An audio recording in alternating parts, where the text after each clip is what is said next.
আসসালামু আলাইকুম আরহামতুল্লাহি আবরাকাতুহু। প্রিয় শিক্ষার্থী বন্ধুরা, আশা করি সবাই ভালো আছো। আমিও আল্লাহর রহমতে ভালো আছি। অতি সহজ পদ্ধতিতে কিভাবে নগদান বই প্রস্তুত করা যায় সে সম্পর্কে আজ বিস্তারিত আলোচনা করব। তো আমরা জানি নগদান বই বিভিন্ন রকমের হয়ে থাকে। তার মধ্যে 1 গড়া নগদান বই, 2 গড়া নগদান বই, 3 গড়া নগদান বই এবং খুচরা নগদান বই। এই 4 প্রকারের নগদান বই আমরা সাধারণত দেখতে পাই। তো এসএসসি পরীক্ষায় 2 গড়া নগদান এবং 3 গড়া নগদান এই দুটি নগদানের থেকে যে কোনো একটি অঙ্ক পরীক্ষায় আসে। আর এইচএসসি পরীক্ষায় 2 গড়া নগদান, 3 গড়া নগদান এবং খুচরা নগদান থেকে যে কোনো একটি অঙ্ক পরীক্ষা প্রতি বছর এসে থাকে। তাই আজকের ভিডিওটি নবম, দশম এবং একাদশ, দ্বাদশ শ্রেণীর সকল ছাত্রছাত্রীর জন্য। তো আমরা প্রথমে জেনে নিব এই নগদান বই কী বা কাকে বলে। যে বইতে শুধুমাত্র নগদ লেনদেন লিপিবদ্ধ করা হয় তাকে বলা হয় নগদান বই। অর্থাৎ লেনদেন 2 রকমের হয়ে থাকে, একটি হলো নগদ লেনদেন, আরেকটি হলো অনগদ লেনদেন। এই নগদান বইতে শুধু নগদ লেনদেন লিপিবদ্ধ হয়ে থাকে। তো আমরা একটি অঙ্কের মাধ্যমে আজ নগদান বই শিখব। শিক্ষার্থী বন্ধুরা, আজ এক ডিলে 2 পাখি মারব। অর্থাৎ আজকে আমরা নগদান বইও শিখব, সাথে সাথে জাবেদা বইও শিখব। তো আর কথা নয়, আমরা একটি অঙ্ক প্রস্তুতির মাধ্যমে দেখব কিভাবে অতি সহজে এই নগদান বই প্রস্তুত করা যায়। তো আমরা এখন বোর্ডের দিকে লক্ষ্য করি। দেখো, আমার বোর্ডে কিছু লেনদেন লেখা রয়েছে। এই লেনদেনগুলোর সাহায্যে আমরা একটি নগদান বই প্রস্তুত করব। আজ আমরা 2 গড়া নগদান বই প্রস্তুত করব। দেখো, একটি 2 গড়া নগদান বইয়ের ঘরও কাটা হয়েছে। আমরা জানি এই 2 গড়া নগদান বইতে ঘর থাকে মোট 12টি, ডেবিট দিকে 6টি এবং ক্রেডিট দিকে 6টি। এমসিকিউ কোশ্চেনে আসতে পারে যে 2 গড়া নগদান বইয়ে ঘর থাকে কয়টি। তাহলে আমরা জানলাম 2 গড়া নগদান বইতে ঘর থাকে 12টি, ডেবিট দিকে 6টি এবং ক্রেডিট দিকে 6টি। তো আমার একটি অঙ্ক আমি বোর্ডে লিখেছি। এই অঙ্ক থেকে অর্থাৎ এই লেনদেন থেকে আমরা একটি নগদান বই প্রস্তুত করব। তো আমরা দেখি, লেখা আছে জনাব রায়হান একজন ব্যবসায়ী। 2018 সালের মে মাসে তার ব্যবসায়ের লেনদেন সমূহ নিম্নরূপ: নগদ উদ্বৃত্ত 40,000 টাকা এবং ব্যাংক উদ্বৃত্ত 30,000 টাকা। এই উদ্বৃত্ত বলতে বোঝায় আমরা মে মাসের আগেও হিসাব নিকাশ করেছি, অর্থাৎ এপ্রিল মাসে আমাদের ব্যবসা চলমান ছিল।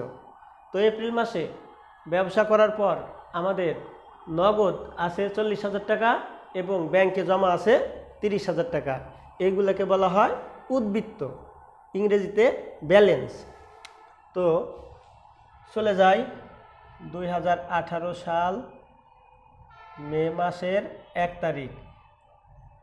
এই উদ্বৃত্তকে আমরা লিখতে পারি ব্যালেন্স বিডি, অর্থাৎ নগদে 40,000 আর ব্যাংকে আছে 30,000।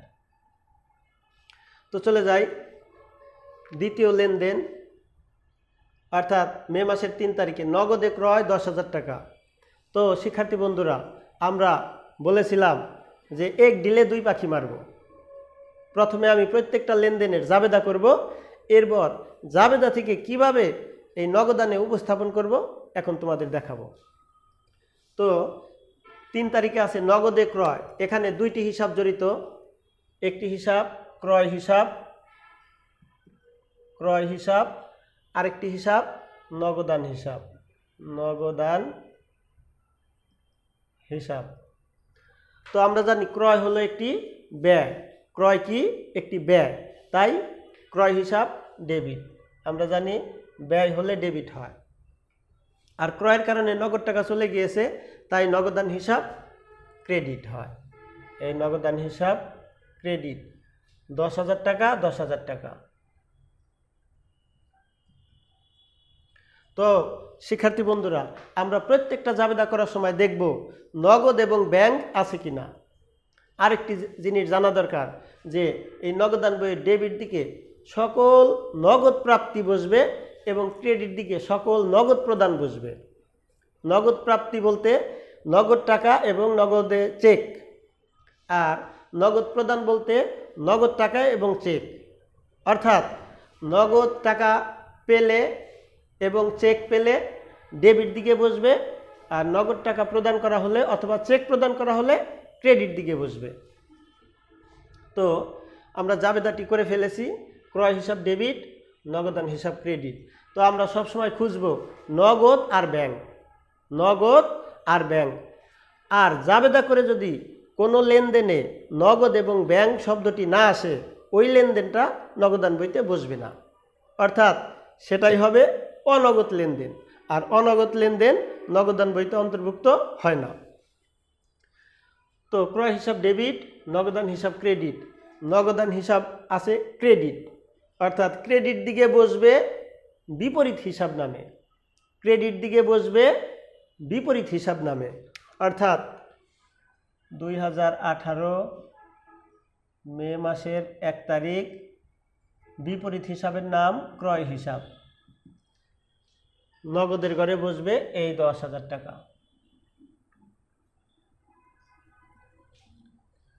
চলে যাই এরপরের লেনদেন, ধারে বিক্রয় 5,000 টাকা, 5 তারিখ ধারে বিক্রয়। আমরা জানি ধারে বিক্রয় করলে দেনাদারের সৃষ্টি হয়, তাহলে জাবেদাটি হবে দেনাদার হিসাব ডেবিট, বিক্রয় হিসাব ক্রেডিট। শিক্ষার্থী বন্ধুরা, এখানে একটি হিসাব দেনাদার হিসাব ডেবিট, আরেকটি হিসাব বিক্রয় হিসাব ক্রেডিট। দেখো এখানে নগদ এবং ব্যাংক কোনোটাই নেই, কাজেই যে লেনদেনে জাবেদা করে নগদ এবং ব্যাংক থাকবে না, সেই লেনদেনটি নগদান বইতে অন্তর্ভুক্ত হবে না। তাহলে আমার এই 5 তারিখের লেনদেনটি নগদান বইতে অন্তর্ভুক্ত হবে না। চলে যায় 7 তারিখ। 7 তারিখে বলা আছে নগদ অর্থ ব্যাংকে জমা দান 4,000 টাকা। নগদ অর্থ ব্যাংকে জমা দান, অর্থাৎ ব্যাংকে টাকা বৃদ্ধি পেয়েছে। ব্যাংক হিসাব ডেবিট, নগদ টাকা হ্রাস পেয়েছে, তাই নগদান হিসাব ক্রেডিট। 4,000 টাকা 4,000 টাকা। তো শিক্ষার্থী বন্ধুরা, যদি জাবেদা করে কোনো লেনদেনের ক্ষেত্রে নগদ এবং ব্যাংক শব্দটি এসে যায়, অর্থাৎ জাবেদা করার পর একটি হিসাব নগদান হিসাব, আরেকটি হিসাব ব্যাংক হিসাব, তাহলে সেটা হবে কন্ট্রাএন্ট্রি বা বিপরীত দাখিলা। অর্থাৎ জাবেদা করার পর যদি আমরা দেখি যে একটি হিসাব নগদান হিসাব, আরেকটি হিসাব ব্যাংক হিসাব, তাহলে সেই রকমের লেনদেন হবে কন্ট্রাএন্ট্রি, অর্থাৎ বিপরীত দাখিলা। এটা নগদান বইয়ের উভয় পাশে যাবে, অর্থাৎ ডেবিট পাশেও যাবে, ক্রেডিট পাশেও যাবে। তো কিভাবে যাবে আমরা একটু আগে লক্ষ্য করেছি, নগদান হিসাব আছে ক্রেডিট, ক্রেডিট পাশেই বসবে ব্যাংক হিসাব নামে, বিপরীত হিসাব নামে, এই ব্যাংক হিসাব নামে, ব্যাংক হিসাব। আমরা ব্র্যাকেটে সি দিয়ে দিব, অর্থাৎ কন্ট্রাএন্ট্রি বোঝানোর জন্য আমরা সি শব্দটা ব্যবহার করব। 7 তারিখ আবার ব্যাংক হিসাব আছে ডেবিট, ব্যাংক হিসাব ডেবিট, ডেবিট দিকেই বসাবো নগদান হিসাব নামে, অর্থাৎ বিপরীত হিসাব নামে। এই যে নগদান হিসাব নামে, নগদান হিসাব। আবার টাকা বসাবো প্রত্যেকটা হিসাবের বিপরীত, অর্থাৎ নগদান হিসাব টাকা বসাবো ব্যাংকের ঘরে। এই ব্যাংকের ঘরে 4000 টাকা, এই ব্যাংক হিসাব টাকা নগদের ঘরে 4000 টাকা। অর্থাৎ তাহলে আমরা জাবেদা করার মাধ্যমে আমরা বুঝে নিব কোনটা কন্ট্রা এন্ট্রি, অর্থাৎ উভয় পাশে যাবে, আর কোনটা কন্ট্রা এন্ট্রি নয়, এক পাশে যাবে। চলে যায় তারপরে লেনদেন। নগদ বিক্রয় 13 তারিখ, নগদ বিক্রয় অর্থাৎ নগদ টাকা বৃদ্ধি পেয়েছে, তাই নগদান হিসাব ডেবিট, আর বিক্রয় একটি আয়, এই কারণে বিক্রয় হিসাব ক্রেডিট। 6000 টাকা 6000 টাকা। তো এখানে আমরা লক্ষ্য করলাম যে নগদান হিসাব আছে ডেবিট, অর্থাৎ আমরা সব সময় খুঁজবো নগদ আর ব্যাংক। কি খুঁজবো? নগদ আর ব্যাংক। তো নগদান হিসাব আছে ডেবিট, ডেবিট দিকেই হবে বিপরীত হিসাব নামে, অর্থাৎ বিক্রয় হিসাব নামে, অর্থাৎ বিক্রয় হিসাব নামে নগদান হিসাব। তাহলে 6000 টাকা নগদের ঘরে 6000 টাকা। চলে যায় তারপরে লেনদেন। 20 তারিখ চেকে ভাড়া প্রদান। চেকে ভাড়া প্রদান অর্থাৎ ভাড়া একটি খরচ, তাই ভাড়া হিসাব ডেবিট, আর চেক প্রদান করা হলে ব্যাংক থেকে টাকা চলে যাবে, এই কারণে ব্যাংক হিসাব ক্রেডিট। তো আবার আমরা লক্ষ্য করব নগদ এবং ব্যাংক কোথায় আছে। এই ব্যাংক আছে ক্রেডিট, অর্থাৎ ক্রেডিট দিকেই বসবে বিপরীত হিসাব নামে, ক্রেডিট দিকেই বসবে বিপরীত হিসাব নামে। এই যে 20 তারিখ, তাহলে ভাড়া হিসাব হবে, নাম হবে ভাড়া হিসাব। ব্যাংক আছে যেহেতু, তাই টাকাটা বসবে ব্যাংকের ঘরে, অর্থাৎ 3000 টাকা 3000 টাকা 3000 টাকা। তাহলে এই ব্যাংকের ঘরে বসবে 3000 টাকা। চলে যায় তারপরের লেনদেন। 25 তারিখ অফিসের প্রয়োজনে ব্যাংক হতে উত্তোলন 2000 টাকা। অফিসের প্রয়োজনে ব্যাংক হতে উত্তোলন আর কারবারের প্রয়োজনে ব্যাংক হতে উত্তোলন একই কথা। তাহলে অফিসের প্রয়োজনে উত্তোলন এর মানে হলো আমি ব্যাংক থেকে, অর্থাৎ কারবারের ব্যাংক থেকে টাকা উত্তোলন করে আমার কারবারে এনেছি, কারবারের ব্যাংক থেকে টাকা উত্তোলন করে আমি আমার ব্যবসায় এনেছি, অর্থাৎ ব্যবসায়ে আমার নগদ টাকা বৃদ্ধি পেয়েছে। তাহলে জাবেদা হবে নগদান হিসাব ডেবিট, অর্থাৎ আমার কারবারে নগদ টাকা বৃদ্ধি পেয়েছে, নগদান হিসাব ডেবিট, আর কারবারের ব্যাংকে টাকা হ্রাস পেয়েছে, তাই ব্যাংক হিসাব ক্রেডিট। 2000 টাকা 2000 টাকা। শিক্ষার্থী বন্ধুরা দেখো, এখানে জাবেদায় একটি হিসাবের নাম নগদান হিসাব, আরেকটি হিসাবের নাম ব্যাংক হিসাব। তাহলে এটা কেমন এন্ট্রি? কন্ট্রা এন্ট্রি, অর্থাৎ নগদান বইয়ের উভয় পাশে যাবে। তাহলে ব্যাংক হিসাব আছে ক্রেডিট, ক্রেডিট পাশেই বসবে বিপরীত হিসাব নামে, অর্থাৎ নগদান হিসাব নামে, নগদান হিসাব নামে। তাহলে 25 তারিখ, এই যে 25 তারিখ আমরা ব্র্যাকেটে সি লিখব।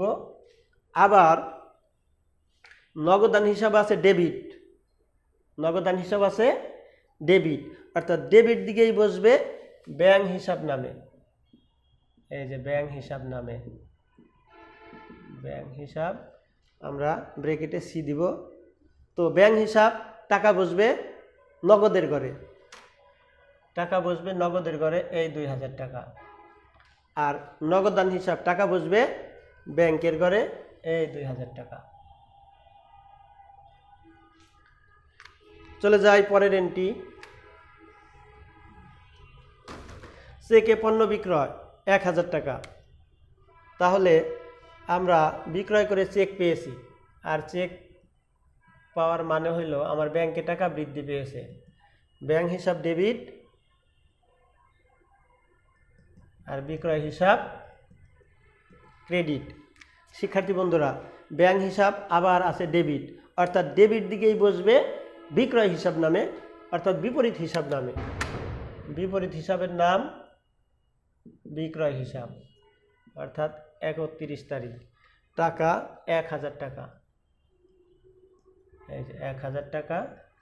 তাহলে বিক্রয় হিসাব যেহেতু ব্যাংক হিসাব আছে, তাহলে ব্যাংকের ঘরে 1000 টাকা, এই যে ব্যাংকের ঘরে 1000 টাকা। তো এবার আমার যোগ বিয়োগের পালা। আমরা এখন যোগ করব এবং বিয়োগ করব।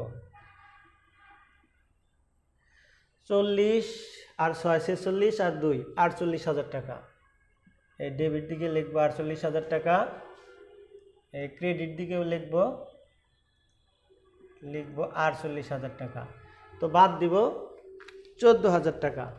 48,000 টাকা থেকে 48,000 টাকা থেকে বাদ দিব 14,000 টাকা, থাকে 34,000 টাকা। এই 34,000 টাকা মাসের শেষ দিন আমার হাতে রয়েছে, অর্থাৎ যেটা আমার হাতে থাকবে তার নাম হবে ব্যালেন্স সিডি।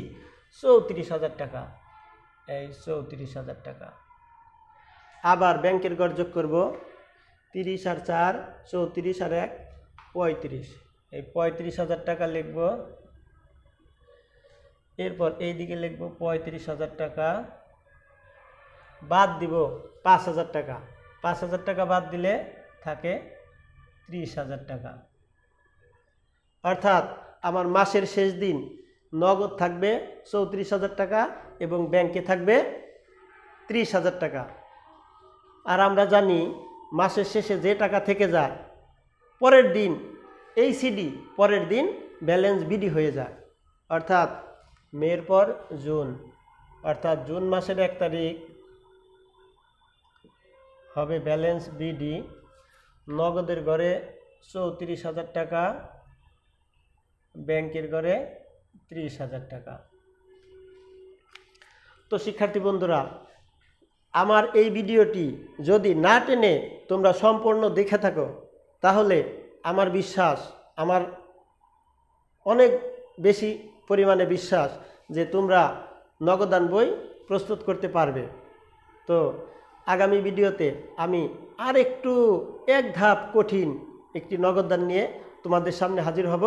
সকলে ভালো থাকবে, সুস্থ থাকবে। আসসালামু আলাইকুম ওয়া রাহমাতুল্লাহি ওয়া বারাকাতুহু।